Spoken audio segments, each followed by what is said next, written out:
Yeah. I can see Sorry, from you over and here. Peter. Shut up. Peter's the same. Shut up. Always, Nick, for his the are record, Nick connecting- is sitting in a dim corner of the room. Whitney and I can still see the lines from over here. Peter's like his smile line down here, like the eye lines. I'm Jim Jobin. From fabulous Las Vegas, Nevada, this is Pod Therapy. Real people, real problems, and real therapists. You can submit your questions anonymously at podtherapy.net or email us at podtherapyguys@gmail.com. And now, broadcasting from the churn. That's Jacob. That's Whitney. I'm Nick. It's time for some Pod Therapy. Oh, I do not like being introduced. I don't like the feel of it. Yeah. Does that come with the PhD? Although, I gotta say, I came across something on Instagram about an hour and a half ago about a certain Jacob Smith. This Jacob Smith? That There's Jacob only Smith. one. This is such a weird tone of voice for Nick to be This using. is. I'm excited. I'm like, what? I came across Doing a Long ago. podcast as a guest on another podcast. I do it every now and then. What? And talking a little bit about Pod Therapy. Oh, yeah, Pod Therapy definitely came up on it. Yay. Yeah, Good I think. I assume gotta it go was look us. on It was Instagram never now. actually mentioned in the clip that was posted. No, So I gave Pod Therapy a plug. I gave Pod Therapy and Ice Cream Social, both the plugs on the podcast there. That was very nice of Yeah. you. Thank you for doing that. Well, I only heard that clip, so I guess I badmouthed you a lot I was going to say after I'm that gonna, clip was done. I'm going to save my thank you for should, later. you should listen to the rest. Oh my gosh, adorable. Is it this one? Yeah, that's it. That's the one. I'll go listen later. Creators Cafe is the name of it. If you want to go give it a listen, it's her first episode of her second season. It's a cool show. I've listened to it before. It is just it's Jessica Payne, who is a multi-threat entertainment person, taught at like AMDA and places like that in Los Angeles. She's been a working entertainer in Los Angeles for years and years. We know her from San Francisco. Her and her husband are just a tour de force of a power couple when it comes to entertainment. Wow. And she Excellent. runs this podcast called Creators Cafe, where she just talks to all of these very interesting people who work in entertainment and apparently me.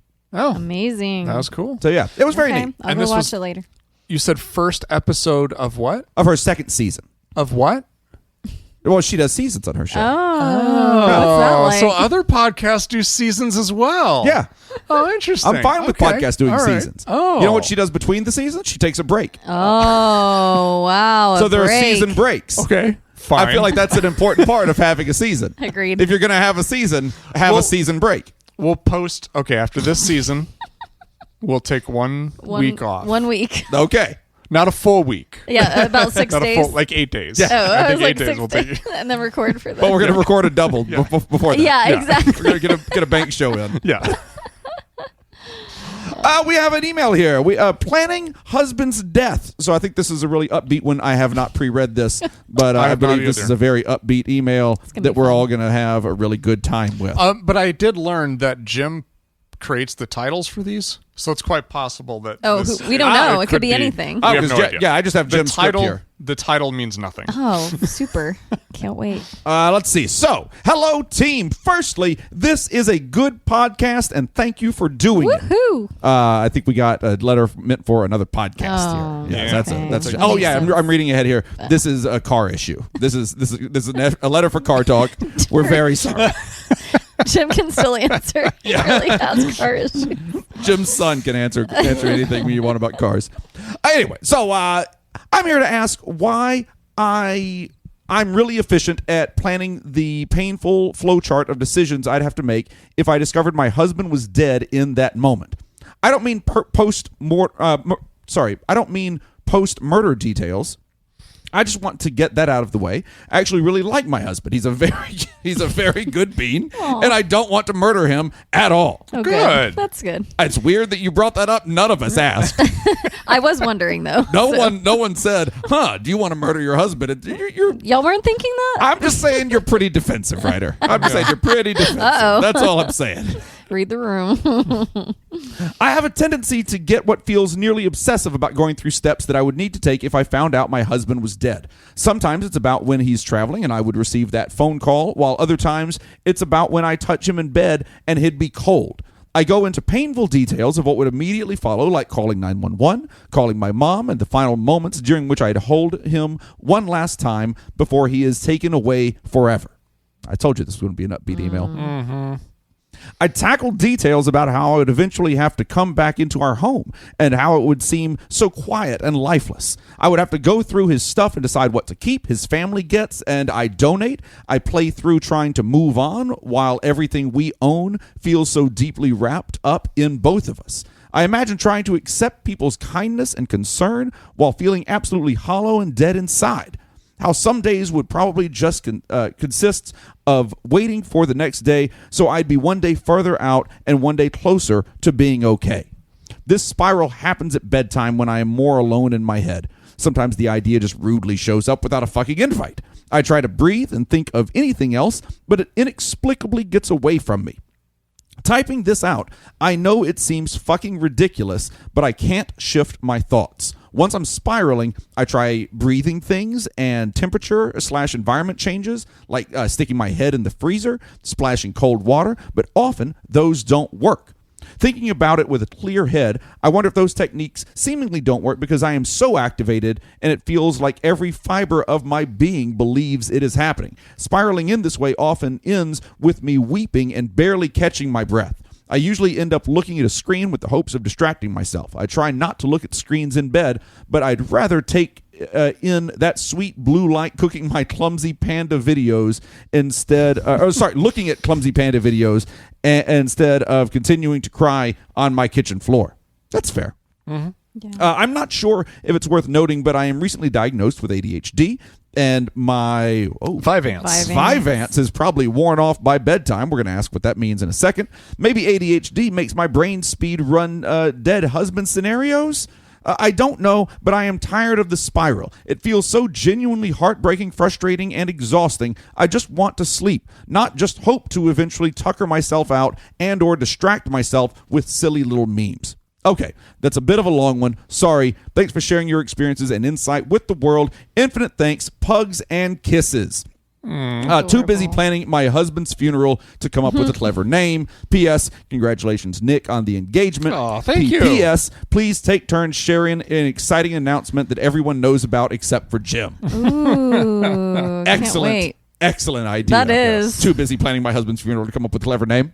Oh, man, that's a great idea. That is the only name that we will address you as, by the way. Too busy planning my husband's funeral to come up with a clever name. Too busy is your first name. We're going to shorten that immediately. So I do like the looking up clumsy panda videos because my go-to is beagle puppies. Oh, my gosh. Yeah, if I need to get distracted in something, gotta look I'll up beagle go to puppies YouTube. Beagle puppies. Do yourself a favor, Mr. Tangeman. Oh, okay. Basset hound puppies. Oh, yeah? Oh, Just man. do yourself a favor. Okay. Wow. All That's right. good life coaching Yeah. advice. That's a solid life coaching advice right That there. is. Might be the I'll best try I've that. ever given. This one's tough because when you hit the spiraling stage, it's like it feels out of control. And I actually love that Too Busy tried some other things that, we've mentioned You before. called it by their full name. I refuse. Like putting your head in the freezer, kind of those things that might shock our nervous system out of that spiraling, but it seems like it is not helping. Ignoring or avoiding some things with anxiety doesn't really help either, because the way I describe it to clients is like you're pushing away something. It's like when you tell your teenager, like, don't do this, or don't think about this. Mm-hmm. All you're going to do is think about it or want to do it. So I think when we have reached that point where it's like, well, yeah, pushing it away isn't going to help. That just makes me think about it more and lead to the spiraling. Also, I do this to some degree. I bet we all do. Imagining your spouse dying? Oh, certainly. Yes. Also, I think about that a weird amount too. specifically, yes. Okay. And like not just my spouse either, like different people. Yeah, like I'll go more through my kind spouse, of but yes. scenarios as well. Yes. I'll be honest, that has never crossed my mind. What the fuck is wrong with you? Yeah. But I was Not us. I was really just saying the spiraling part though, like because I will latch on to something and really just dog with a bone, not let it go, and I'll sit on it and really just go over it, and like that frustration of also sitting with it adds to the spiral. The frustration of not being able to snap yourself out of it adds to the spiral. Like all of these things are just piling on to it. And it really is like frustrating. It's like you have to kick yourself out of that thing somehow, and it sounds like the Too Busy is having a hard time with it. Now he's shortening the name. I mean, it's funny because Laura will kind of do this every once in a while, and it doesn't help that I kind of have this little game that I like to play where, like, I just What is this gonna be? we rehearse emergency situations, and so like we'll be laying on the sofa, and then I'll just like fall on top of her. I'm like, okay, I'm passed out. House is on fire. Get me out of here. And so then, like, she's just yeah. So She's and like 80 pounds. I'm just laying there. Just dead weight, and then she just can't move. She cannot move at all. 911. I would light something on fire and drop it on you. Get yourself out of the fucking house. Oh my gosh. Son of a bitch. I love this game. I'm going to play it with Peter and see what Oh, do it. Next I'll try time and you're set just up a camera. yeah, when you're just laying on the sofa or whatever, just literally just fall on top and it's just dead weight. And just Oh like, my okay, gosh, this is you gonna got to be get me so out of good. here. Go. What are you gonna do? What are you gonna do? What are you going to do? Pressure's on. Yeah. No, the imagining, I get weird thoughts like that too. Not to the extent that Too Busy mentioned, No. but like, oh, what if, like Peter's in a car wreck on, like, if he doesn't come home on time. Sometimes that's the thing. If he's like not home, like he's like, hey, I'm on my way home. I know about how long it takes, and if he stops anywhere along the way, Yeah. I'm like, oh, what happened? And I go through a little bit of that, like, oh my gosh, what would I do? What would I feel? What would I think if, like, I got a phone call and, something happened to him? And I mean, my go-to, I don't feel like Too Busy is going to like this. My go-to typically for scenarios like that kind of are to sit with it, because my opinion is that the pushing it away is what leads to the spiral. Oh.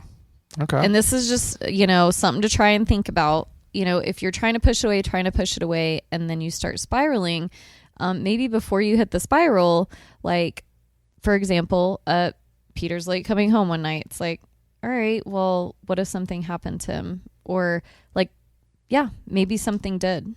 Because the reality is everyone will die. All of us in this room, someone's going to die before the other person. Like, it is an actual, like, percentage chance that something could happen to, like, our partner or whatever. I really like that idea, because I think, like, when first of all, I think this is very normal. Yeah. It doesn't happen to me, but normal Apparently. for you people. Nick's the weirdo here. But I think it's very normal, because, like, that is one of our biggest fears, right? Having to go through something like that. It's terrible, and it's very scary to think about. And so I think it's normal that your brain wants to, like, prepare. Hey, let's ask this question, because it's scaring me, and I kind of want to prepare for it. And I think you're right. I think you're onto something, in the sense that, like, the more you try to push it away, the more that you're kind of training yourself to believe that it needs to be pushed away. Like, this is really scary. Right. We got to push this out of here. And so you're only reinforcing the fear of it, as opposed to just kind of being able to sit in it and just like realize, that's going to suck. That's going to be absolutely terrible. It's horrible. And I'm going to have to find a way to get through it. Yeah. And it's something we can't control. Yeah. That doesn't help. I was going to ask that too. The control factor really stuck out to me. I'd wonder if Too Busy kind of does this about other things that they can't, that they don't have control over too. I would wonder the same. Yeah. Oh, what's the funeral plans? What'd you come up with? Is what I want to ask. Just Viking kidding. funeral. Viking funeral. They were going to do it on Lake Travis, but there was too much bacteria. We're adding to the bacteria at this point. Well, Fuck plus- those bacteria. Plus, the shore keeps moving further away. So That's you got, right. like, That's right. it's just, at some point, it's just too much work. It's going to be a harder and harder shot with that flame arrow. Yeah. But that is just the worst feeling. It makes me so sad and depressed, like, thinking about that for a parent, and even that it's weird watching, like, your parents age, and knowing they may only have statistically like 10 years left or so. That's a weird thought for me. I'm like, I'm gonna have to deal with that someday, and it's horrible to think about. But when we talk about kind of OCD or that obsessive thought process, one of the go-to treatments is to find a way to sit in that and not push it away and not try and suppress, but kind of, if you need to write it out, like write the scenario out. I know this is a loaded question, but would you suggest that would you suggest that Too Busy kind of work on this on their own, or do you think this is like something that, I mean, we always advocate calling a therapist and doing all of that kind of stuff. We know that's the drinking game. But like, does this feels like a bigger ask for like a friend or a colleague or something like that to kind of talk you through? This feels like one where I'd really want that therapist just to be there to listen, if nothing else. Yeah, I obviously like between going to talk to a therapist for sure. Something I did think about on track with what you're saying, Jacob, is if you're already seeing like a psychiatrist for your Vyvanse. We didn't come back to that. Yeah, go ahead, Jacob. I believe how I was going to come back to it was to ask, what's that? Oh, I believe that was my comeback to that. Well, I would it is a medication. Yeah. Okay, there you go. It is a medication for ADHD? Correct. Okay. It's a non-stimulant, right? I believe so. Okay. Yeah, it's non-stimulant, so people kind of go to that if they don't want like an amphetamine. Gotcha. Basically like Ritalin or Adderall. That's my understanding. Correct me if I'm wrong. Anyone listening. So I'm fine with that. Okay, I great. accept it. We accept it. Great. Love that. Love that acceptance. It is here. accepted as truth. Yeah. But what I was going to say, if you're already seeing somebody for medications, there can be some medications that help with some of the spiraling thoughts, those OCD type symptoms. So I would just say ask a professional about that. That might be helpful, but I always advocate for therapy before medication. So that's where what Jacob's saying I agree with, like maybe talking to someone even just briefly, especially someone I would say who specializes in any type of OCD behaviors, because that's where this is teetering into. I would look for like someone who works with clients in that department, and that could be really helpful. Now I think with the kind of the techniques that you've tried, I would refer to those as grounding techniques, because that's kind of what they're meant to do. They're meant to kind of shock you out of this intrusive thought and kind of bring you back into experiencing something in the here and now. And maybe those aren't really working for you, but anything that you can do that's going to get your mind, like it kind of forces your mind to do something. Like, so for me, if I need to distract myself, I'm probably going to play guitar, because that's not something that I'm skilled enough to be able to do while thinking about something else. Like it takes my focus. Right. Like I have to like put my focus into that thing. Watch TV in French. Yeah. No, believe it or not, I can focus on everything else but that, unfortunately. But yeah, like finding those things like that where it takes a lot of focus, it takes you physically doing something and it makes you concentrate. You could try that as well. Great. So. Well, there you go. I hope that was helpful. I hope it was helpful. Yeah, talk about the meds. Talk about getting yourself a therapist if you're not already talking to a therapist. But yeah, I like the idea of talking through this a lot. Any other big announcements that we have since Jim's not here that we should talk about? Oh man. I'll think. Let's of something. plan my we'll wedding. work on it. Ooh, yeah. The three of us. The three of us will plan your wedding. Jim, we did it all last week while you were gone. It's fine.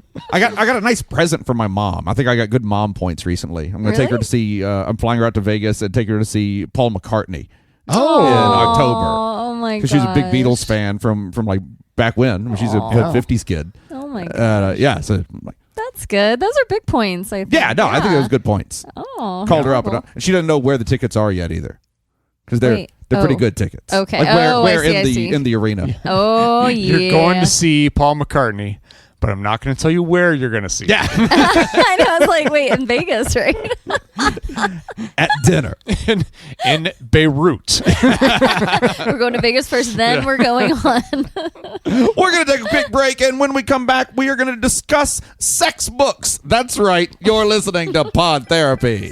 Today's episode is brought to you by Jake Schneider, Malia, Richard Macy, Sunny Boy, Thunder Cougar, Falcon Scoop, Slipper Motherfucker, Sandra McWaffle, Elena, Gabrielle Adame, Adam Warren, and Pigay Do Crimes. And if you'd like to sponsor the show, become a therapy producer at patreon.com/therapy. All right, we're going to pick up where we left off last week. I know, Whitney, you were listening to the show, so you know what the topic is. I was actually. Were you really? Movie Holy people shit. and jobs they Before did. they were famous. Oh, Yeah. my God. Oh, shit. I'd forgotten about it. Okay. I was trying to figure out what it was. You can have all of Jim's points. Yes. Since he's not here. I'll continue on. Yes. All right. Whitney, Yes. which actress worked at a Baskin-Robbins ice cream shop and got fired for spraying whipped cream in her hat? Okay. Okay.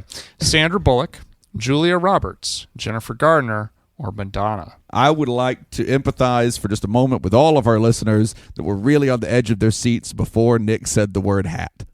I was like, this is Sprayed gonna whipped cream in her hat. this was I gonna was determine who I scrolling. guessed. I was like, in her scroll. Hat. You know how to give the suspense. Yeah. Okay, we had Julia Roberts, Jennifer Gardner, Madonna, and Sandra Bullock. I'm gonna guess Sandra Bullock. Oh, that's it. No. Oh, I was going to guess Sandra Bullock. Julia the Roberts, steal. maybe. Let's see. It could be Julia Roberts. Who else? It was Madonna, Julia Jennifer Roberts. Gardner's Jennifer silly Gardner. too. She's Jennifer a fun, Gardner. She's a fun gal. I'll say Jennifer Gardner. Sure. No, What it the was fuck? Madonna. Madonna. Oh, that was the bottom of my list. Yeah. Oh, see, that would have been the first on my list. No. Mm-hmm. No. All right. Here we go, Jacob.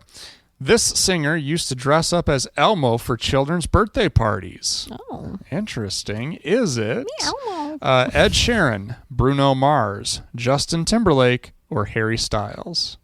That feels very Ed Sheeran. I'm going to say Ed Sheeran. No. Ha! Who else? He wouldn't even have to Justin dress up Timberlake. that much. He already kind of looks like Elmo. Oh, my God. I saw baby Ed Sheeran. What? Where was I at? When he was a baby? No. Or a baby that looks like Ed A Sheeran. baby that looks like Ed Sheeran. Okay, but not Nick stole no, here's Ed the thing. Sheeran's baby. That's what I'm hearing. If you're thinking Ed Sheeran, but a baby, like a baby Ed Sheeran, you're wrong. It's just looks Think like an adult. Adult Ed Sheeran, I'll look this up later. but baby. Was this baby playing guitar in an arena filled with people when you saw Yes. And I That's paid just money Ed to Sheeran, see it. Nick. Oh, him? Just him. God, Did he oh. answer to the name Ed? Yeah. I'm trying to remember where we were, but we were walking. It was Laura and I. We were were in a walking nursery. someplace. Yeah, and We were at a maternity ward. I physically pointed. I pointed to the baby, and I was like, "That baby looks like Ed Sheeran." Oh, it was in real life. In real life, I was yes. like, are you It telling was me like about a this picture past yourself? weekend. No, I can't You remember. didn't where take we a were. picture of this random woman's I didn't. person's baby. You know that Nick always compares all babies he sees to Ed Sheeran. That's a good point. I should have thought about On a that. side note, did you see the baby thing at the Aces game? No. So they had during the Aces game at halftime, they had a baby race. And so they lined up all the I've babies seen it. and And they they had put to their crawl. moms or Yeah, someone, the they're moms like- were on the other side and they had to crawl. Yeah. One baby got halfway, stood up, and just started walking. Took their first step? Yes. No. At an Aces game. No. Yeah, It's pretty solid. Yeah. That isn't good. They're like, the pressure's on. I got this, Mom. Okay, so who is it? Okay.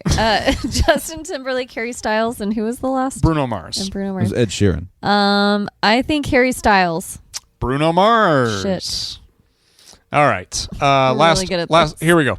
It's Whitney. Your turn. Yeah, I think. Okay. Which talk show host was a vacuum cleaner salesman early in life? Ellen DeGeneres, Oprah Winfrey, Jimmy Fallon, or James Corden? I was going to say Phil Donahue. Phil Donahue would have been a good one. James Corden. No. Shit. A. Ellen Ellen? DeGeneres, correct. Yes. Nice. Okay, last Finally a one, point. Jacob. Someone Here we go. got a point. This award-winning actor Not even mad about it. used to sell refrigerators door to door. Wow, Anthony he's- Hopkins, Sean Connery, Morgan Freeman, or Tom Hanks? Anthony Hopkins. No. You don't know. Morgan Freeman. No. Point for Nick. Sean Connery. So bad at ass. this game. Jeez. Books on sex. you.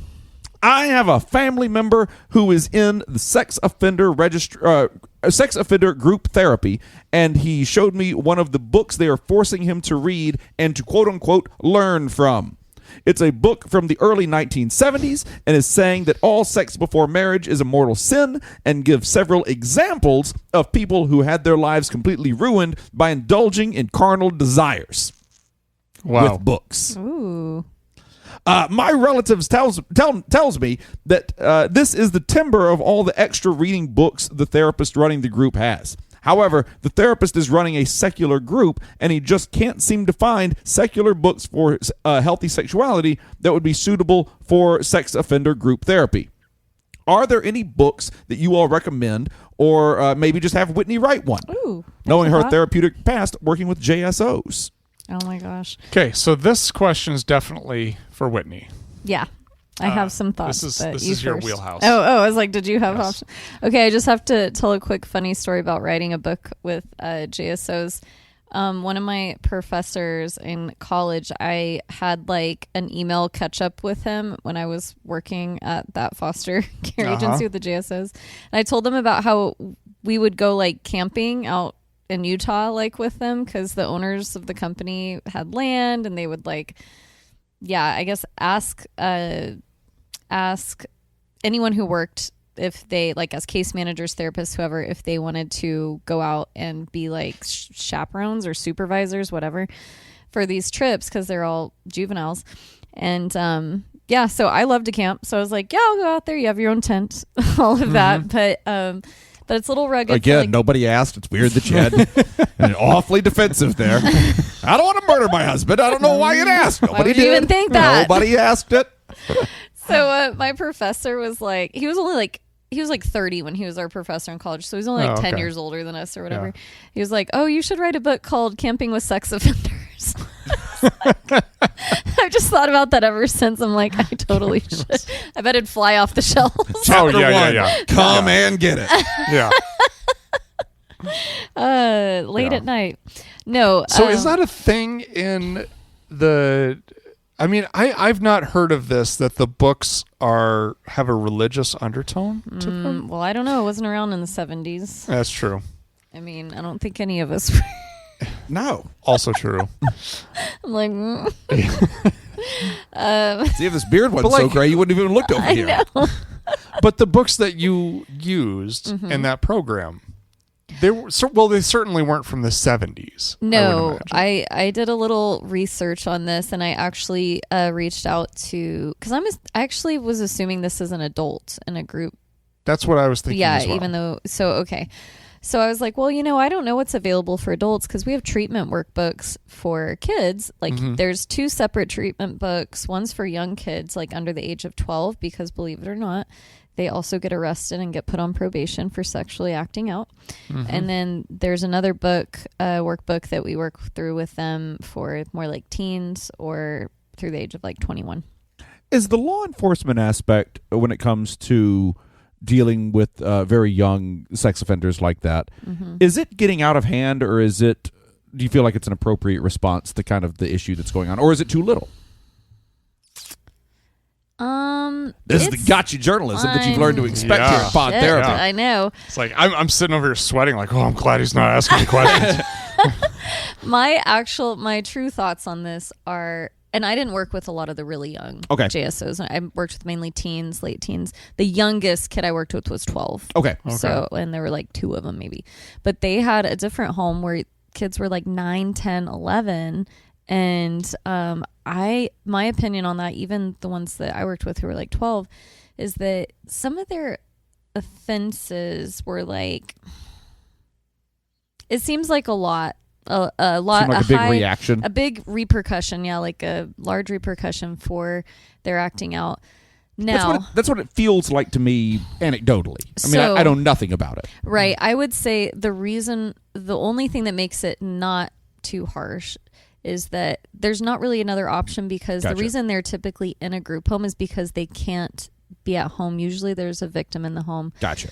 And that's not fair to the kid who had something done to them, obviously the victim. So it's obviously not a perfect system. I was just curious what you thought on that's it. that It just aspect of is hard, because they're kids too. They're 9-year-olds, they're 10-year-olds, and you're like, oh wow, you're pulled out of your home also. And no, it's tragic all around. It is, and they've like usually been sexually abused themselves. It's like, it just sucks. But yeah, it does feel harsh on them. Right. But I there isn't really another option. So yeah, that's a good question.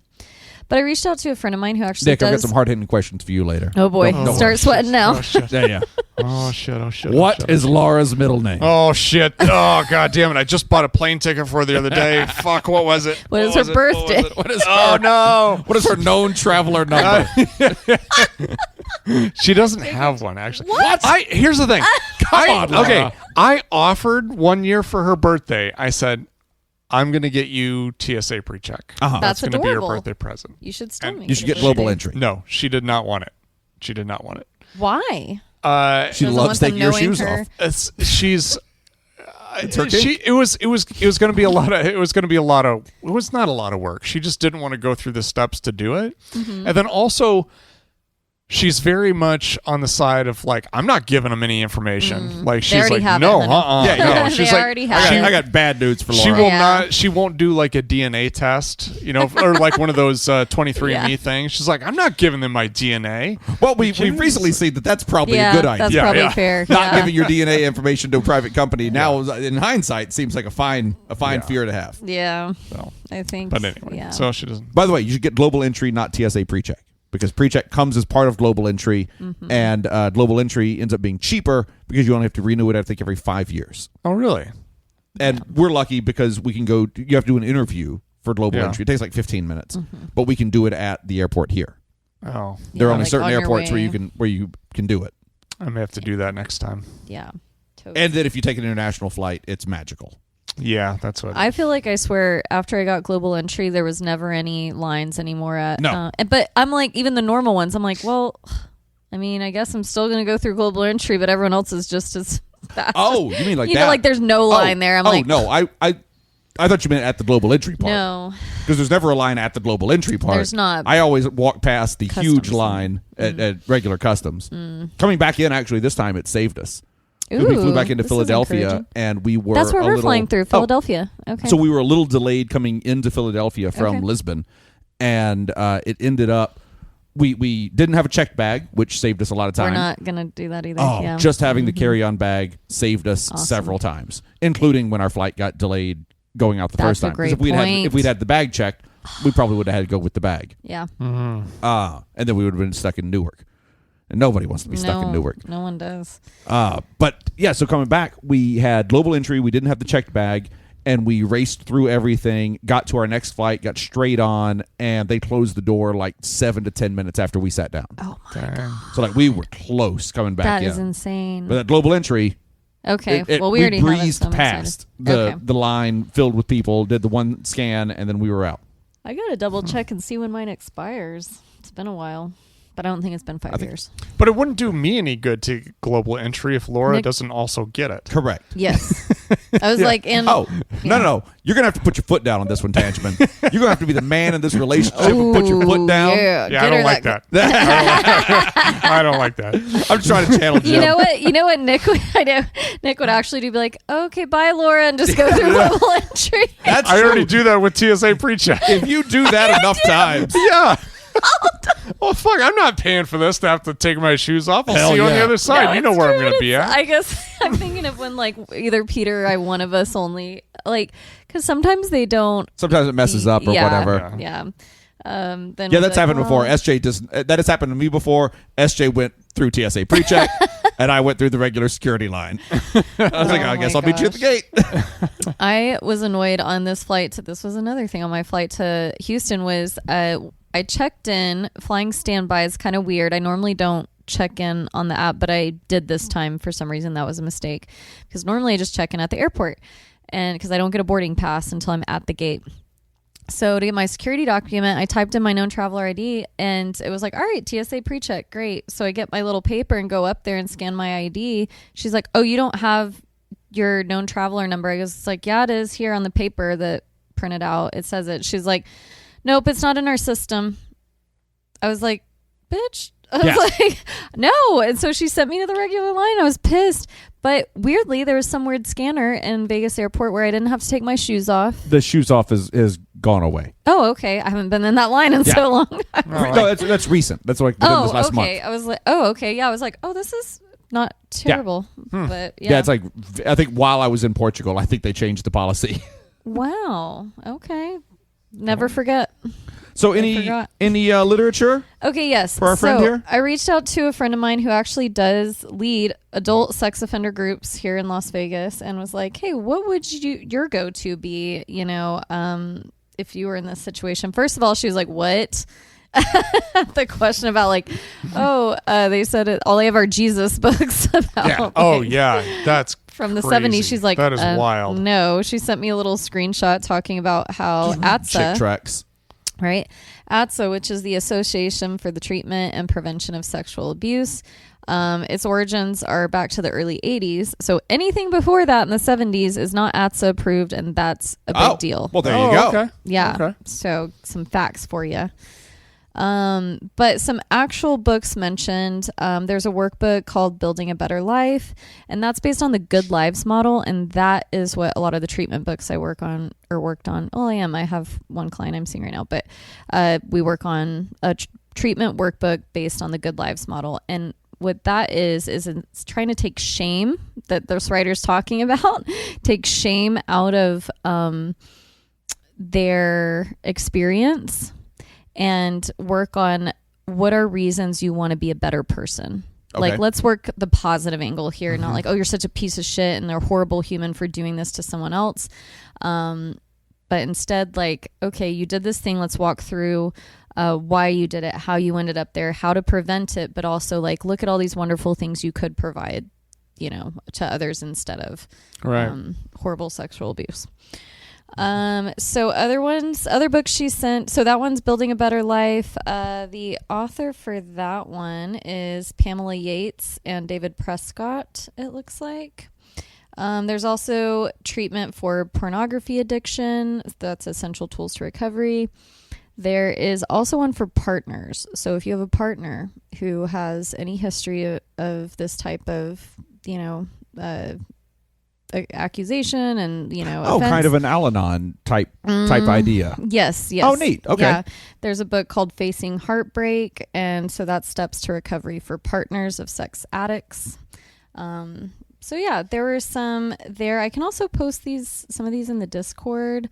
That'd be good. Yeah, I can post those in there for others to there you go. Look at. The Road to Freedom is another one by Jill Levinson. It is shocking to me that like there's still books out there that are being used or curriculum that's still being used that's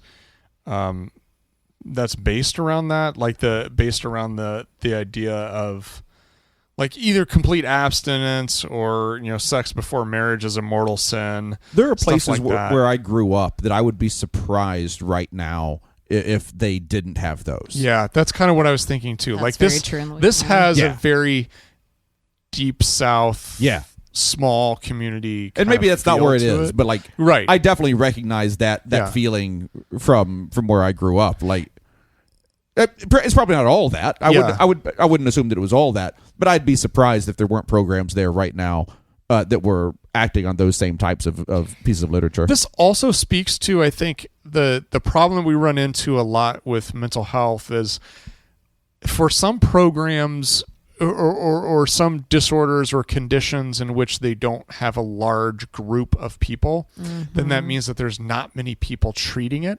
So you don't have a whole lot of options. Yeah. And so if you're going to like a really small community, it's not so much this way in substance use like it used to be, but back in the day, like everything was 12-step based. Like you couldn't do anything. Yeah, that's a good and so there were no other options to go to. Yeah. And so now we've kind of obviously advanced beyond that. But for, you take like the number of people with an alcohol use disorder or substance use disorder compared to the sample of people who have that are sex offenders or have committed those acts. That population is much, much, much smaller. Yeah. Right. So the treatment community is going to be much, much, much smaller. It's also got to be a tough field for doctors to want to go into. Yeah. Like that's got to be a tough field to attract new talent, and you're not going to. I'd be surprised if you heard as often in that field, about new and exciting breakthroughs and new and exciting treatment options. Yeah, studying that. Yeah. It has to be so difficult. Like, you have to get people to show up, admit honestly what they've done That's and what it. they're thinking. Like, it's damn near impossible. Like, that's just an uphill battle on every side. Yeah. I mean, at least with substance use, it's becoming a little bit more okay to talk about. Yeah. And I don't know as if, sex offender treatment is ever going to get to that level where it's, socially acceptable, where somebody can just come out and say, not as easily as like, I have a problem with alcohol. I can't drink alcohol. Or I'm a or even recovering meth addict or something. It's like, well, I mean, it's not uncommon at all to hear somebody in a boardroom talk about, like, I've been alcohol free for 12 years. Yeah. I haven't had a drink of alcohol in 12 years. That it's a triumphant story. I would be very surprised to hear that same version of that story from a sex offender. Yeah. Like, I haven't sexually offended. Look me up. I'm on the registry. Yeah, like, I haven't sexually offended in 12 years, and I feel good about it. They're not going to pat you on the back. And it is valid. Right. Yeah. Right. Like, I recognized this problem. Why? Like, I caused damage. I recognize this problem, and I'm actively trying to address it. But still, that's tough. And it's tough for the three of us to sit here and talk about. I know. It feels very uncomfortable, right? But I do have to say, though, one thing that... Sorry, I put my pants on. That helped a little bit. If you take one them thing off. that did surprise me, because I haven't treated JSOs or that's anything like that. True. Yeah, so I didn't worked think for about that. Yeah, I I thought worked you for had, but yeah. Whitney and I worked together at the same organization, but that was because they were opening up a substance use treatment program. Yeah. So I was hired to do that. Now I've as a foster parent, I've had a couple foster kids that were JSOs. That's why I was surprised. I was like, oh yeah, Nick had kids but I've in his house. never actually treated it myself. Gotcha. But the thing that was shocking to me that I think a lot of people just don't understand is that treatment actually works. It does. Like the success For rate. kids. Yes. At least for kids. I don't know anything. I don't know anything about adults. I can't speak to that. But You're not like, to be clear, you're not saying it doesn't work for adults. You're saying you don't know. Or I'm I'll saying come back I to- don't know. okay, great. I'll come back to that in a minute. Okay. I want Nick to finish his thought. Yeah, but Good like point. hearing about like the success rates and the very low recidivism for juveniles who are treated for sex offense, like as a substance use treatment provider, I'm jealous of those numbers. Oh yeah. Gotcha. Like, I wish we could produce outcomes like that. So that's one of the things I think the general public doesn't think of. And when they hear, I don't know about adult, but again, like with JSO, when they hear that, it's scary. Yeah. Right. And they think like, oh my God, like this kid's crazy. The Like we predator. can't, we're never going to be able to treat this kid, or we're never going to be around this kid, or you stay away from that kid, or whatever. Yeah. But treatment's actually very helpful. Has really good results. Yes, that is so true. With adults, I feel like the numbers are not as great, and I can't speak specifics, but my understanding is that Because you'd have to kill us. and burn the computer. But yeah, no, I don't think it's as great. I don't have numbers to back that up like in front of me, but And then- that's my understanding. And that just leads to the question. That doesn't answer the question why it's not. Like, When you is say that it's not as successful, what does that mean? So What does success look like? not reoffending? not Okay. Yeah, and really, I guess not getting caught reoffending. Great. That's what that is. But Yeah. Well, no, I was Yeah. wondering if it was like, is it getting to a Like point reduction or where something. where you go like, oh, this patient doesn't seem to oh, or they're different measures we're using Yeah. or something like, oh, they aren't thinking about it, or they're That's right. Okay, Yeah. no, it's literally just so do they it's just reoffend? results based. Okay, great. So the question that comes into my mind is, are these adults? I mean, obviously they're treated as adults. Were they ever treated as adolescents? As in, like, if someone could get to them and provide them treatment while they're juveniles, could that have been avoided? Oh, Is it shit. kind of like what, because that's like one of the things with point. with substance use, which is like what's really important with substance use is the age of onset. Okay. Like, so if you can delay the age of first use of a substance past 25 23, 24, 25, that person, it is a very small likelihood that that person will ever get addicted to substances. The exception to that would be opiates. Oh, sure. Because as prescribed for pain medication, stuff like that. Oh, yeah. But for the most part, if you have not had a drink of alcohol until the age of 23, it's highly unlikely that you will ever become an alcoholic. Interesting. The age of onset is incredibly important. And does that, because you always hear about people saying like, oh, my father was an alcoholic, my mother was an alcoholic, my grandmother was an alcoholic, my grandfather was an alcoholic. Like you hear about people saying that. Yeah. And so they just say, I feel like I've got this trigger in my head that like if I start drinking, I'm gonna pull that trigger and then I'm not gonna be able to stop. So I guess which of those kind of common thoughts bends a little bit? Is it the age of starting the use kind of a bigger indicator than family history, or is family history still the big one, or where does that kind of rank? They're both pretty much the same. Okay. So those are two different things, but as far as what's the better predictor, that's a good question. Okay. Because those are the two things that I would, if I'm assessing, those are the two big things that I want to know. So if I came what's the age of onset? If I came to you and said, I was 25 before I had my first drink, but everyone in my family, they're all alcoholics. So what would your concern level for me then be at that point? I would still be concerned. Okay. Because it can still happen. Of course. It can still happen, but you have gone through the most vulnerable time for it to occur. Okay. You've passed that. So the way you're that better I was off than you would have been if you started younger, but you're still not out of the woods. Exactly. So if you have the family history and I do not have the family history, and we both didn't drink until we were 24, we're not going to have the same likelihood of addiction. Sure. You're still going to have a little bit slightly higher chance. Right. The way that I always described it is it's like if you were to imagine that you've got a cup and you're filling the cup with water. So the cup represents your biology. Filling it with water represents your lifestyle. As soon as the cup overflows, that's addiction. Okay. So the difference between you and me, if you have a family history and I don't, is the size of the cup that we start with. Okay. Great. So you're just going to have a smaller cup than what I have. Gotcha. So it's going to overflow first.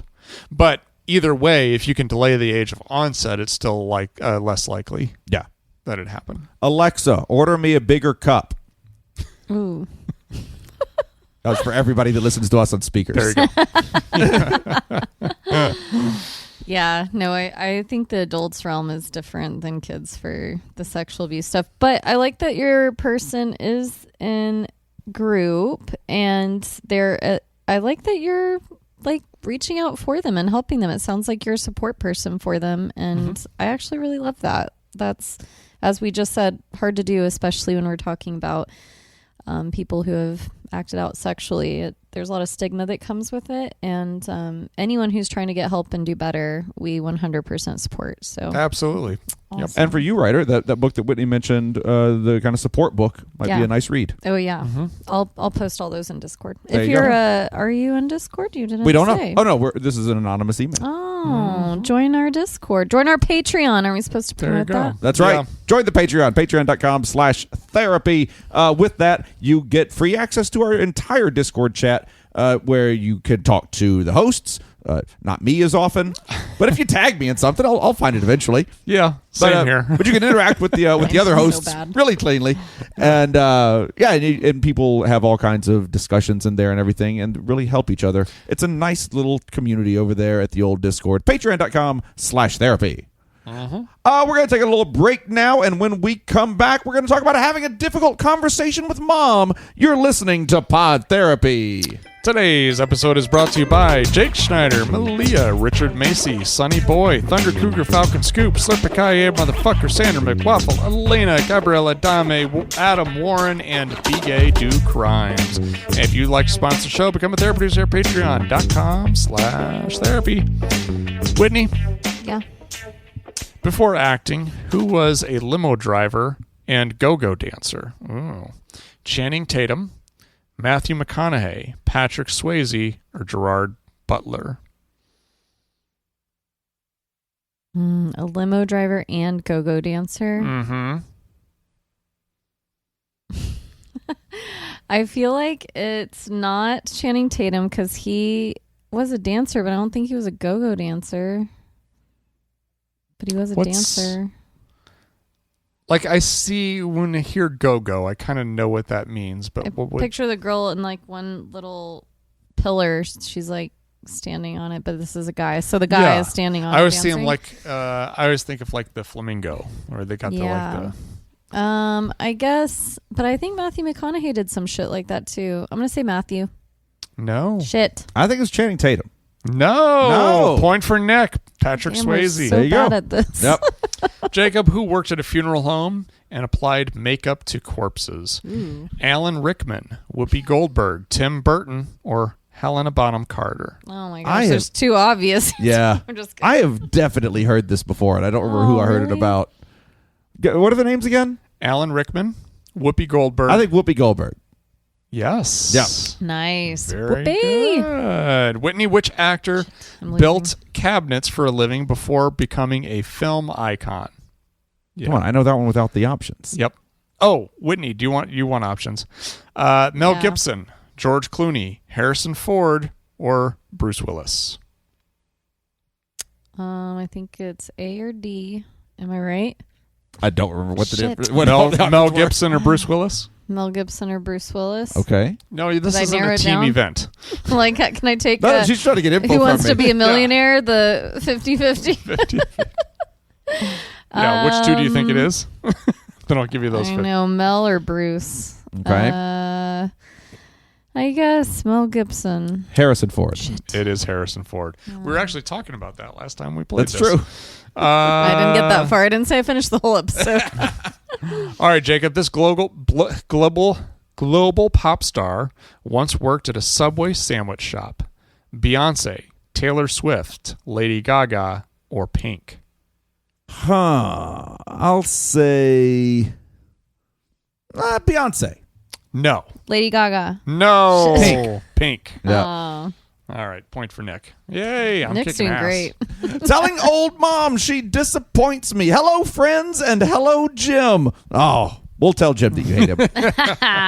I'm a 34-year-old male, he, him. My mom is 60-something. My bio dad isn't in the picture and doesn't matter much for the purposes of this question. As far back as I can remember, I felt like an inconvenience to my mom. She loves telling me and the rest of the family how proud she is for having raised kids by herself, but I honestly think she did a pretty crappy job. She never has, to this day, taken much of an interest in my personal life, and always is too preoccupied with her own problems to be bothered to be inquisitive about mine. For instance, I went to college in a scenic mountain town about 2 hours from where she lived. Despite many opportunities, she visited a grand total of one time during my 4 years of college. And during that visit, her boyfriend at the time stared me down at dinner and said, "Your father doesn't give a fuck about you." Shit. Oh my God. Also, nice to meet you. Yeah. Pleasure. Did you want the Cobb salad? The sobs. My mom sat there and did nothing while I sobbed in the restaurant. Fast forward 10 years, and now she and her new husband now own a house in the mountain town where I went to college. I don't know why own a house is in quotes there.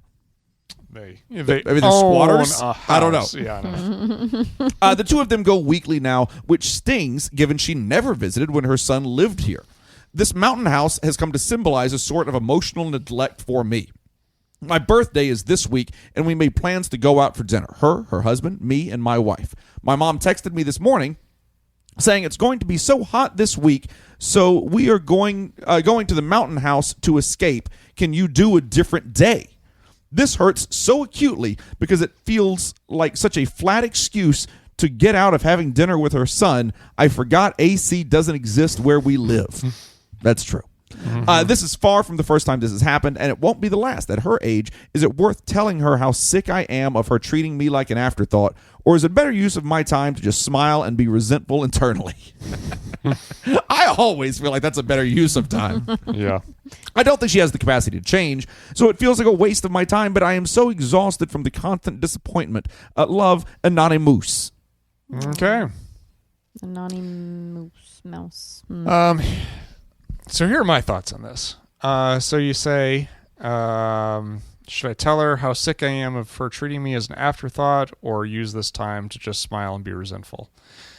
Are there other options? Those are not your only two options. Okay. Not how I see it. Yeah. Okay, so Jacob's made up his mind. That's the only two. Yes. Here's how, the way that I've always advised people on this, and I'm interested to see what you guys have to say about this. To me, I just look at it as matching effort. Kind of like how my employer will match my retirement contribution. I just kind of look at it as like you're going to match. Most of our listeners don't understand what a retirement contribution is, Nick. Wow. So you have a because they're in another 401k? country. Wow. Where No, they because take they're care of you. Americans and they don't have retirement accounts. Oh, yeah, that's true too. So I look at this as like you're matching your mother's contribution to the relationship. And so to me, the thing that I like about that is it kind of takes the emotion out of it. And so it's not like you don't have to be resentful. You don't have to hold on to resentment. It's just kind of like, okay, she's putting in 45%. I'll put in 45%. And I'm just going to match.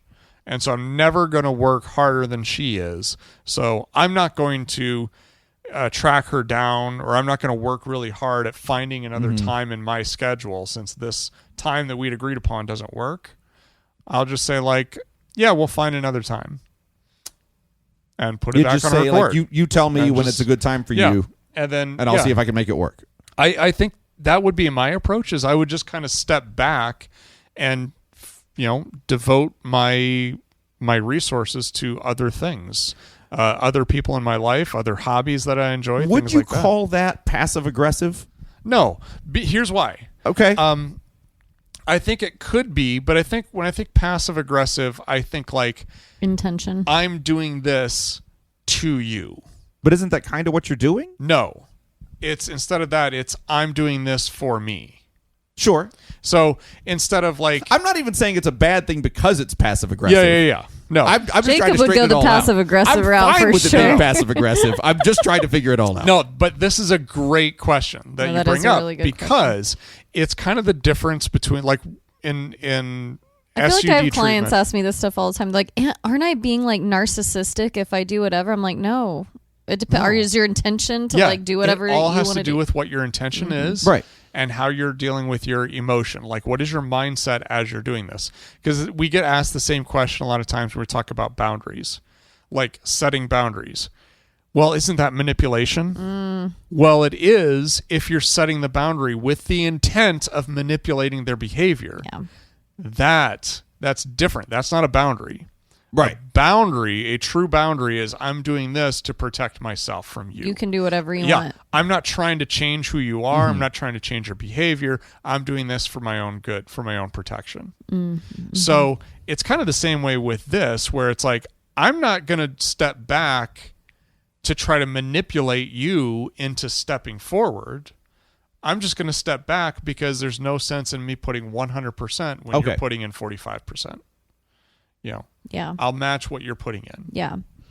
I hear what you're saying. The one part that I don't love, or that I think is not super relatable maybe for some listeners, is the part where you're like, I'm taking the emotion out of it.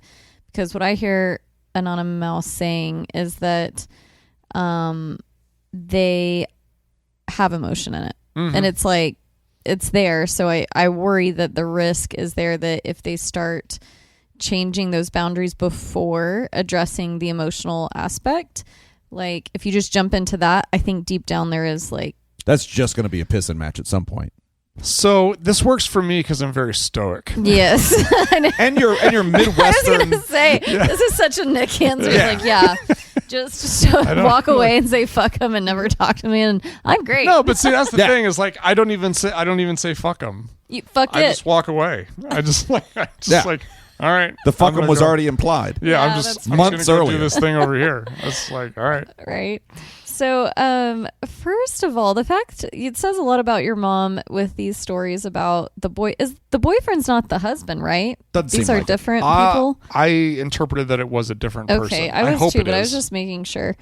Like the fact that your mom brings another human, it doesn't even have to be your boyfriend, a friend, a whoever around you, and they talk to you that way, and they don't immediately interject or come comfort you or whatever. Like at that dinner where there's like your dad doesn't give a fuck about you. Like, no, boundaries would have needed to be set then.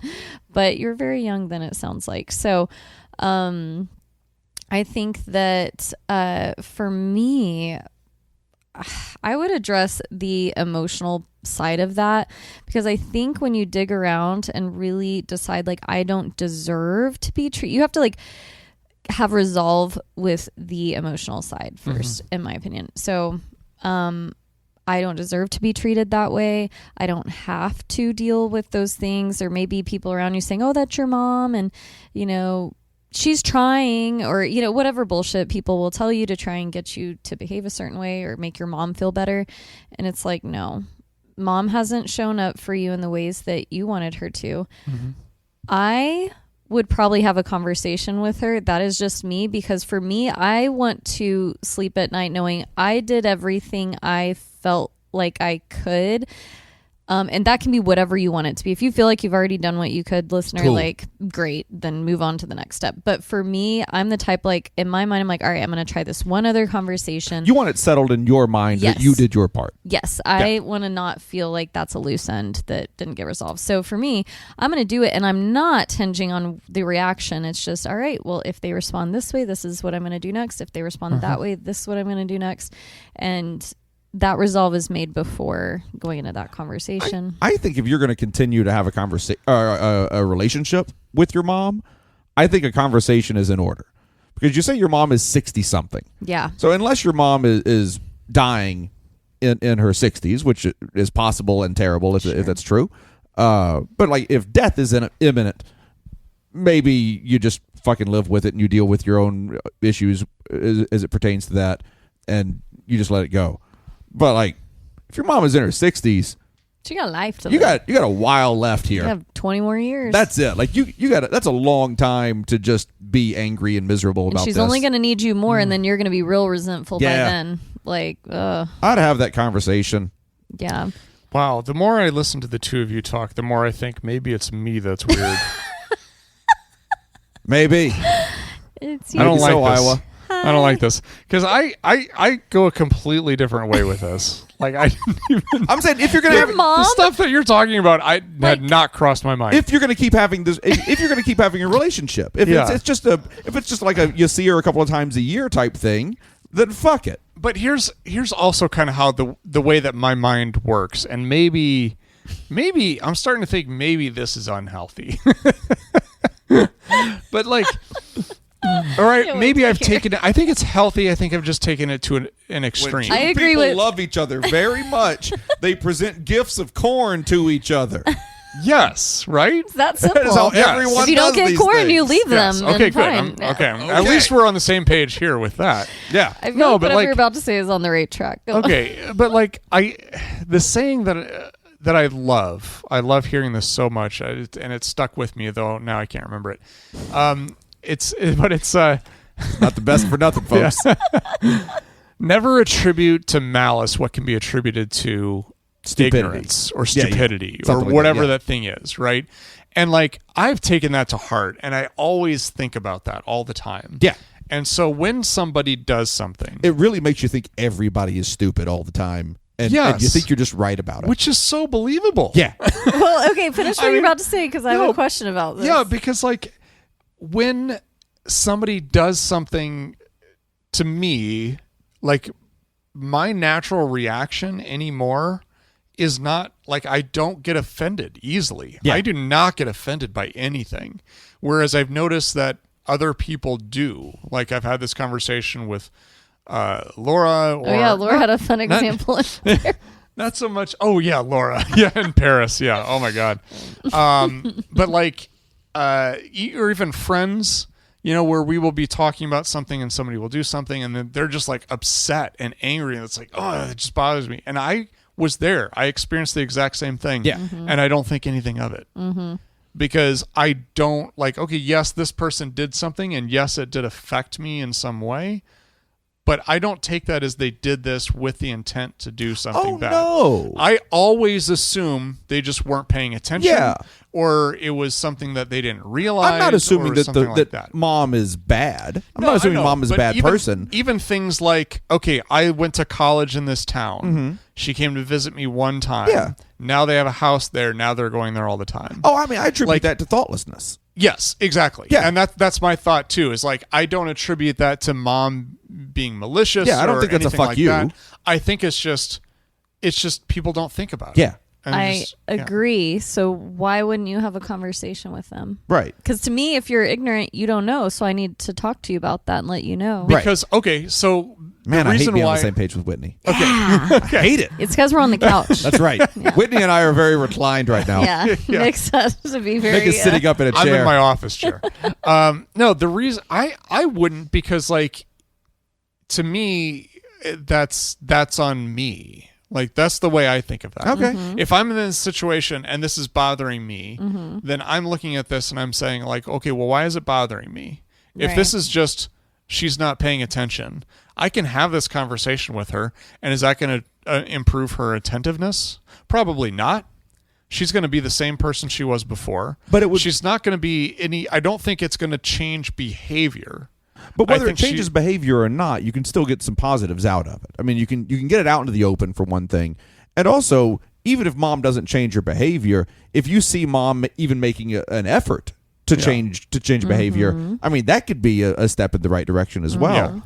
No, and again, like, I think it definitely... I just think, like, if you don't deal with it, you're going to be dealing with it. You're going to deal with it either now and deal with it once, and it's going to be uncomfortable and awkward, and you're going to have to do that, or you're just going to be upset and sad about it for the rest of mom's life. Yeah. And then after she dies, you're going to be upset and sad about it, and she's going to be dead. Or trying to deal with it when she's 75 or 80, Right. and then you're like, ugh. So it really kind of depends on the relationship. So that's what I was going to I say think next. that- I Would you think do that so. with Laura? No. No, I wouldn't. Yeah. Yes, exactly. So Yeah. and like, I've actually got a few different layers of examples of this exact same thing. This is awesome. Now that I think about this, because you're 100% right. If this was Laura, okay, we're going to have this talk because I need you to know how I felt when this happened. I want to bring this to your attention. And even if it doesn't change behavior, like Jacob said, you know, me being able to talk about that may also explain why you're reading something from Sure, me, right? Sure, yeah. I also have another friend that I think just like he means well. He just doesn't think before he says stuff. And like, we don't live anywhere close to each other at the moment. And so with him, I've not approached, he said some stuff that's bothered me. Right. And then, but it's stuff that like, I'm not going to bring up because that's just him. That's just how his mind works. You take him or leave him. He says whatever's pops into his head, and there's no filter. It just kind of goes. And so it's just like, okay, well, I kind of know what I'm signing up for. Okay. Like, this is the relationship that we have. This is who he is. If he's going to say something that's going to bother me, then I'm just like, all right, I got to go. I'll talk to you later. Right. And then there's no point to me, I think, even bringing it up to share like how I feel about this if it's not like going to. it's just him. He's like Yeah, not going to if start it's- filtering for you. Right. Like Yeah, your this buddy isn't- that you see every now and then Exactly. or whatever. Yeah. So Yeah, but that's don't not apparent. true. But honestly, I think even my parents, I don't. Maybe. Yeah. Okay, I mean, I'll push back on that a little again- bit, though, Okay. because, like, part of this is going to be for... Do we have a name? It was Anonymous. That's right. Yeah. For part of it, Anonymous, though, I mean, there's got to be some anger there, clearly. Yeah. And, like, I'm so surprised to hear you say that that it being the mom doesn't make it different when every therapist cartoon talks about like how important the mother-child relationship is. Like, that's all you fuckers talk Now about. listen, I'm not against going against cartoons. All right? I'm not We're on that the side of kind of guy. cartoons. All right. I'm always on the side of cartoons. I want South Park to come after you next. I have a thought on that though, because like with your partner, there is a presumption that they do care about you. So if there's something they're doing that is not showing that, it's like, hey, what's up? Like you said this thing, it hurt me. With your parent, Anonymous, you're saying like, I don't think they fucking care about me. They like, not that that's true, but that's how it's feeling. So there's like a presumption my parent may not. But I think this is where it gets tricky with parents. We have an expectation, whether it's by society or whatever, of how parents should or should not behave. And that will really get into your head. The expectation, like a good parent does A, a good parent does B, like, and if they don't do those things, you start questioning like, what's wrong with me? Why can't my parent be a better parent? Do they just not like me? That never feels good. And so then how to address that? Because like Jacob said, they're your parent. They're probably going to be in your life to some extent, even if it's just to bother you when they're dying. Like, and it's got to be an extra slap in the face that mom walks around talking about how proud she is of having raised the kids. Oh my gosh. Yes. So like mom thinks she did a good job here, it seems like. Which is kind of also why I'm on team, let's have a conversation with mom about it. Okay. Because I bet it sounds like it's at least important enough to mom that she's talking about one aspect of being a parent. Yeah. Regularly. The two of you are winning me over. Okay. Yes. Okay. So here's something that Whitney said that just kind of, it was an aha moment for me. So I've lived in Vegas now since 2011. Okay. So whatever math that works out to be is no one can do that many years. No. It's impossible. It is. No, We don't know there's it. no point even discussing. I don't even own a chalkboard. Yes. Much less the number of chalkboards we would need. I don't know. There's a lot my of stuff God. around To here, solve but I that. couldn't find a chalkboard. Pull out your abacus. It's probably a chalkboard somewhere. Maybe a small one. So I had this thought. My mother has been out to visit me one time. Yeah. Okay, since 2011. Now, does that bother me? Yeah, it does. She's afraid of flying and driving. She's overall just afraid of And moving. Yeah. and Las Vegas. And so yes, it bothers me. And Laura. Sin City for But a reason. is it something that I bring up? No. And I guess the reason why is because the difference between me and the writer is that my mom has shown me in other ways that she cares about me, or that I'm important, or that she loves me, or all these other things, or that she's been a mom in other ways. Yeah. You know, She comes to visit me here all the time. Oh shit! Oh shit! Oh shit! We always have lovely outings. Oh, is dare this you her talk bedroom? about Dorothy Mantooth? We have brunch. It's lovely. Yeah.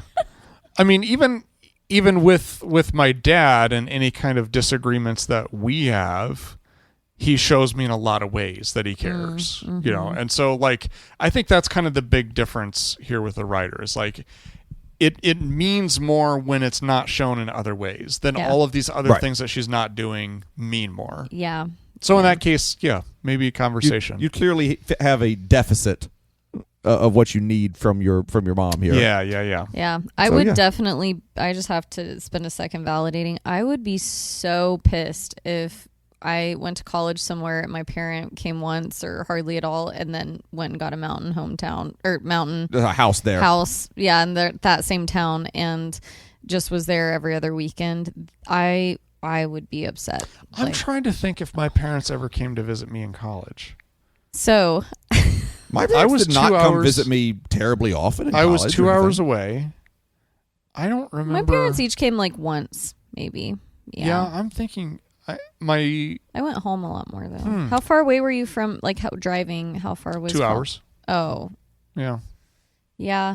This is one of those things too. I don't talk to my parents very often. Like I would go months without talking to them and anyway, but my roommate would talk to her parents almost every day and I was like, SJ does that. Oh. Yeah. SJ talks to her mom. And it's very normal. It doesn't maybe it's not quite weird. every day, but several times a week. Right, exactly. Really consistently. Maybe every day.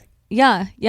Like a text, a call, whatever, like a FaceTime. And I try to talk to each of my parents I try to call them once every week or so.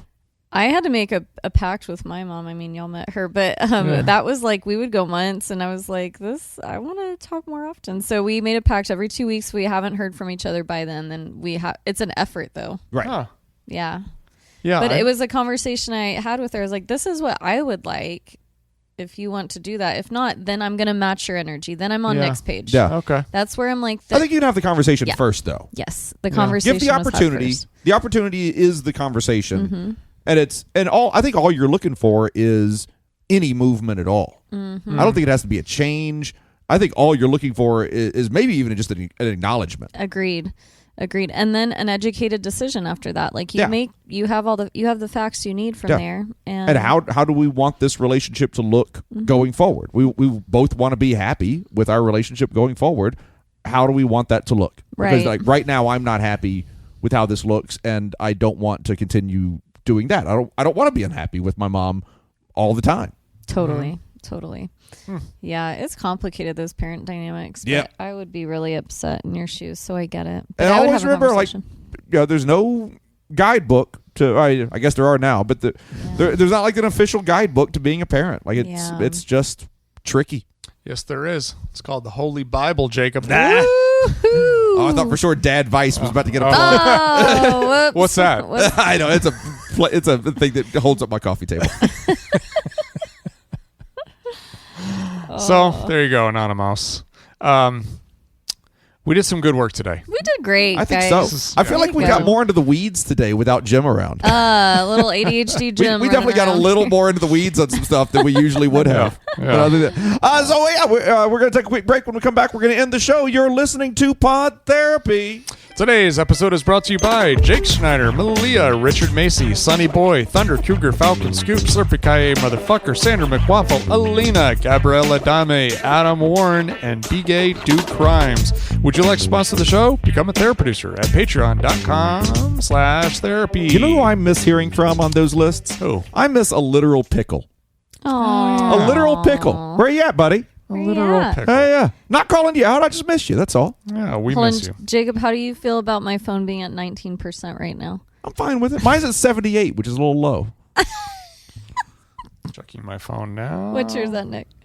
58. Perfectly fine with it. It doesn't bother me, but like as soon as I'm around a charger, and I do definitely put chargers everywhere in my life. I feel like I'm living a rich life if I have a charger whenever I want one. Like I have a charger that lives next to my bed. Yep. I have a charger that lives next to my chair in my living room. The living room, okay. I have a charger at my desk in my office. Okay. And it's like built into the desk too. It's so like I just set my phone down on it, and it's flush with the rest of the desk. It's pretty nice. I've got one charger, but it's a 50-foot cord. So I can just kind of take it with me. Well, you and Laura have a go. mansion over there, so does it still fit in your house? Okay, sorry, go on. You got any quizzes for us? Nope. Oh, great. Perfect. I don't think I got one single one right. I know. Thank God. The next answer was Ruth Bader Ginsburg. Used to work as a what was she? I'm trying to remember now. A car hop at Car the drive-in. Yep, that's right. Roller skates. Yeah, totally Ruth. That's all the time we have for this week's session. Oh, wait. I just skipped down a little bit. As we wrap up the show, we want to remind you that if you sign up at patreon.com/therapy, you can get an extra extended part of the show ad-free a day early, as well as enjoy our live chat Discord community and our weekly deep dives, interviews, skill shares, research roundups, and rants. Easy for you to say. Which we are going to be doing a better job at. I actually have, I've got somebody lined up. I have an idea for Sunday content. Oh, okay, all right. I'll tell you later. Finally, I know, my one time. To this fucking show. No, I got a really good. At least I do that. I got a good interview with a nutritionist. Oh, nice. That I'm going to be. That's awesome. Interviewing and hopefully collaborating with mentalfitpersonaltraining.com. We got started talking about gut health the other day. Ooh. And like all the microbiome stuff. That's some fascinating stuff. I want to know more about that. I do too. All right, let's get on that. Let's get Is a that gut part of the health brain? person The here on second show. brain. Tell me is your about stuff, gut. Nick. Second brain, yeah. Make me learn stuff. We got some new Patreons. So Yeah, we do. A few new theropods. Welcome to the show, Renee G, Hannah Amaya, and Scoop Bucky. Welcome. Thank you for contributing. And of course, we've got our TheraPartners. Oh, We'd like to thank. We got a list. Oh, I hate that It is word the first of the flagrantly month. now that Jim's gone. First of the month. Fragrantly. We have to thank all of our theropods. Oh, Jim goodness. skipped out on this All right, on purpose. here we go.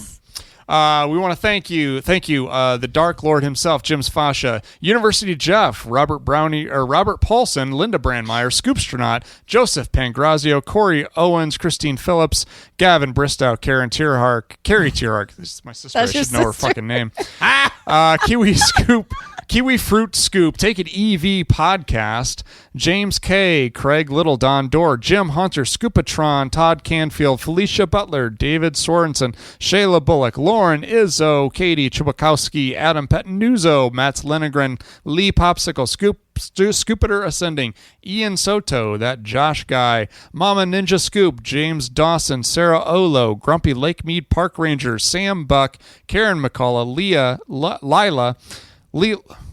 Lila, Kelly Gagner, Nippy, Brian Emra, Matthew Johnson, Alec Lancaster, J.D. Cogden, Julius Capel, a literal pickle. Hey, there you are. Matthias Van Brandt, Stacy, Ken Tinsley, Fendley, Smells Funny, Matthew Kubik, Chad the Safety Lad, Walker Fluke, Philip Guyton, Tim Mystery, Almost Dr. Nurse, Joey Duffy, the Just Waiting for My Number Therapist Bear, Joel McMillan, Kristen Robbins, Christopher DeGrucy, Kierkegaard, Trisha Ortiz, Melissa Geisler, Freya Lawson, Kirsten Johnson. Are you going to read all these names? DJ Yes. Stewart.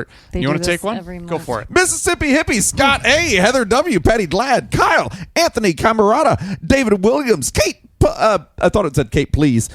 Kate, Please. Police, Trontastic, Kernapiller, Buddy Dobbins, Eric Dyer, Glitch Scoop, Nathan Muske, maybe? Muki. Muki? Muke. Aletta Blazes, Bug Nuts, Stephen Landon, Adam Bells, Kenneth Wong, John Finlayson, Mysterious Annalid, Carmen Petty, KJ, Mr. Perf, Mr. Poth, Mr. something like that. Yeah. Yep. Mr. Poth. All one word, though. Persephone Hazard, K. Pizzle Dizzle, Robert Cole, TemporaryRealityShop.com, Jeff Darnell, Jamie B, Jacob Hurt, what the Syncytium. fuck? Syncytium. Syncytium. What the hell is that? Ray J. Shark recreated.